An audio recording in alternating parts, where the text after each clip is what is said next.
Assalamualaikum warahmatullahi wabarakatuh. Hai anak-anakku semuanya, bagaimana kabarnya hari ini? Insya Allah semuanya sehat ya. Jangan lupa tetap patuhi protokol kesehatan yang telah dianjurkan oleh pemerintah.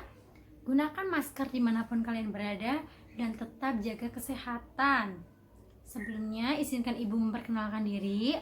Perkenalkan, nama ibu Nadila Aprilia dari Program Studi Pendidikan Bahasa dan Sastra Indonesia Universitas PGRI Semarang. Di sini ibu sedang melaksanakan magang 3 yang ditempatkan di SMA Negeri 1 Comal tercinta ini. Untuk beberapa pertemuan ke depan, kalian akan bersama ibu karena di sini ibu membantu Ibu Yuyun untuk memberikan materi-materi pembelajaran kepada kalian semuanya. Baik, sebelum kita masuk ke pembelajaran, alangkah baiknya kita berdoa menurut agama dan kepercayaannya masing-masing. Berdoa, ibu persilakan. Berdoa selesai. Untuk semuanya, jangan lupa untuk mengisi presensi yang ada di Google Classroom dan ingat batas waktu yang telah ibu berikan ya. Baik, kita langsung saja masuk ke materi pembelajaran. Kemarin ada yang masih ingat gak kita bersama-sama itu belajar mengenai apa? Iya benar, teks eksposisi. Kita belajar mengenai teks eksposisi. Ada yang udah paham gak? Apa sebenarnya teks eksposisi itu? Iya benar, berpendapat. Kita sedikit mengulangi materi pembelajaran kemarin untuk meningkatkan pemahaman dan pengetahuan kita mengenai apa itu teks eksposisi. Bisa diambil contoh kecilnya, mungkin anak-anakku pernah mengungkapkan pendapat ingin uang jajannya dinaikkan. Kenapa sih uang jajannya harus dinaikkan? Mungkin jajanan di kantin itu naik, atau contoh lainnya ketika anak-anakku berpendapat mengenai penampilan seseorang. Namun yang harus diingat, dalam berpendapat tidak boleh anarkis ya. Jadi sebenarnya apa itu teks eksposisi? Iya benar sekali, anak-anakku sudah paham apa itu teks eksposisi. Jadi teks eksposisi adalah teks yang berisi tentang pendapat atau argumen terhadap sesuatu agar pembacanya mengetahui informasi yang akan disampaikan. Kemarin kita sudah belajar apa anak-anak tentang teks eksposisi? Iya benar, pengertian teks eksposisi. Lalu iya, tujuan teks eksposisi. Yang ketiga ada ciri-ciri teks eksposisi. Yang keempat ada benar sekali, struktur teks eksposisi. Dan yang kelima ada jenis-jenis teks eksposisi. Di sini kita akan melanjutkan materi pembelajaran kemarin mengenai, ada yang udah tahu belum? Mengenai apa kita akan belajar hari ini? Mengenai unsur kaidah teks eksposisi dan unsur kebahasaan teks eksposisi. Ada yang udah tahu berapa jumlah unsur kaidah teks eksposisi? Ada 6. Ada 6 unsur kaidah teks eksposisi. Yang pertama ada menentukan topik yang akan disampaikan. Maksud dari menentukan topik yang akan disampaikan itu seperti apa ya anak-anak? Kalian itu menentukan tema. Lalu karena saat anak-anakku sudah menentukan tema, maka anak-anakku akan menjiwai apa yang akan nanti kalian tuliskan. Lalu yang kedua ada apa ya? Benar, menentukan tujuan teks eksposisi. Setelah kalian menentukan topik, kalian selanjutnya menentukan tujuan teks eksposisi. Tujuan dari tulisan kalian itu untuk apa? Iya benar, untuk menjelaskan dan mempermudah pembaca untuk memahami teks eksposisi yang kalian tuliskan. Lalu yang ketiga ada apa ya? Benar sekali, mengumpulkan data. Setelah anak-anakku sudah mencari topik dan sudah mengetahui tujuan eksposisi yang akan dituliskan itu untuk apa dan seperti apa, yang kemudian anak-anakku lanjut mengumpulkan data. Mengumpulkan data itu berfungsi untuk memperkuat teks eksposisi dari yang akan anak-anak buat. Biasanya data-data tersebut dapat didapatkan dari mana saja ya? Ada yang udah tahu belum? Benar, dari internet bisa. Lalu majalah juga bisa. Lalu dari koran juga bisa. Lalu yang keempat ada, iya benar sekali, membuat kerangka karangan. Kerangka karangan berisi dari tesis, lalu argumen dan penegasan ulang. Setelah kalian sudah membuat kerangka karangan, maka langkah selanjutnya yang kelima kalian harus membuat, iya benar sekali, mengembangkan kerangka karangan agar ciri-ciri dari teks eksposisi tertuangkan. Dan yang kelima kalian harus membuat kesimpulan dari teks eksposisi yang akan kalian buat. Begitu anak-anak. Dari kaidah penulisan teks eksposisi ada yang ingin ditanyakan? Baiklah, kalau tidak ada, sudah paham ya semuanya? Oke, kita lanjut ke materi selanjutnya, yaitu unsur kebahasaan teks eksposisi. Di sini anak-anakku semua akan belajar mengenai pronomina, nomina, dan verba, lalu konjungsi. Pasti anak-anakku semua tidak asing dengan kata-kata pronomina, verba, nomina, dan konjungsi kan? Itu adalah salah satu atau di antara unsur-unsur kaidah kebahasaan teks eksposisi. Mari kita bahas bersama-sama. Tolong dicermati ya anak-anakku.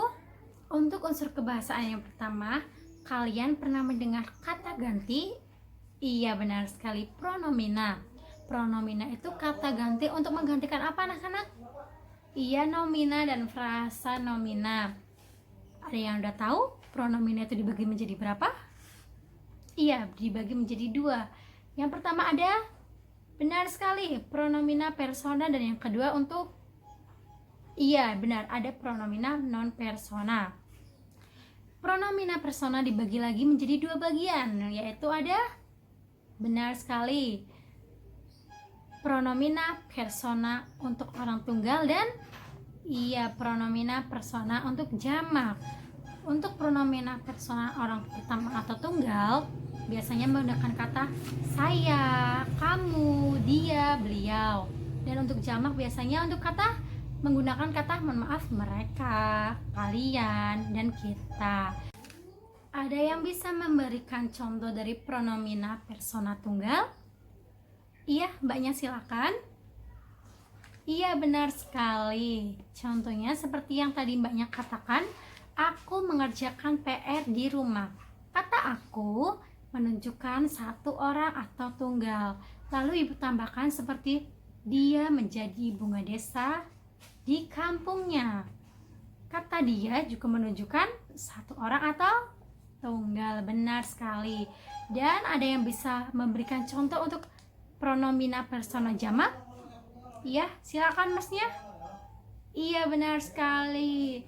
Kami bermain bola di lapangan. Kami itu menunjukkan lebih dari satu orang. Lalu ibu berikan contoh selanjutnya, yaitu kita naik sepeda ke gunung. Kata kita juga menunjukkan lebih dari satu orang. Lalu yang selanjutnya ada nomina dan verba. Nomina, ada yang udah tahu nomina itu apa? Iya benar sekali, kata benda, baik nyata maupun abstrak ya. Nomina itu dibagi menjadi 2, yaitu nomina dasar dan nomina turunan. Nomina dasar bisa diambil contoh dengan, iya benar sekali, gambar, lukisan, kursi, meja. Itu merupakan nomina dasar. Contoh kalimatnya ada yang bisa menyebutkan? Iya benar sekali mbaknya. Jadi contoh dari nomina dasar seperti meja itu berwarna hijau, lukisannya sangat indah. Dan selanjutnya adalah nomina turunan. Nomina turunan itu verba plus imbuhan atau imbuhan plus verba. Ada yang bisa menyebutkan contohnya? Iya benar sekali, pelukis. Pe sebagai imbuhan dan lukis sebagai verba. Jika digabungkan menjadi satu menjadi kata pelukis, maka akan menjadi nomina turunan. Ada yang bisa menyebutkan contoh lain? Ya benar sekali, bermain.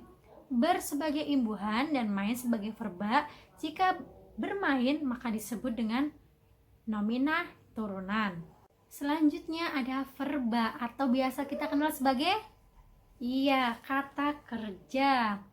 Contoh dari verba atau kata kerja itu memasak, menyapu, mengepel, dan membersihkan. Untuk contoh kalimatnya, coba sebutkan Mas yang ada di sana. Iya, benar sekali.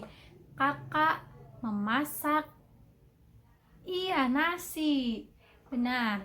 Kata memasak bisa kita ambil sebagai contoh kata verba. Lalu ibu menyapu lantai. Kata menyapu juga bisa kita kenal sebagai atau bisa dicontohkan sebagai verba. Dan untuk selanjutnya ada konjungsi atau kata hubung. Konjungsi ini biasa digunakan untuk menghubungkan kalimat-kalimat. Contohnya seperti ini. Kata hubung dan atau itu sebagai contoh konjungsi. Contohnya, ibu sedang memasak nasi dan kata dan bapak sedang menonton televisi. Kata dan ini untuk menghubungkan kata satu dengan kata yang lainnya. Lalu contoh selanjutnya adalah saya akan pergi bermain kalau pekerjaan rumah saya sudah selesai. Kata kalau juga bisa digunakan sebagai konjungsi. Jadi konjungsi itu adalah kata-kata yang bisa menghubungkan kata satu dengan kata yang lainnya. Seperti dan, atau, kalau. Begitu anak-anak.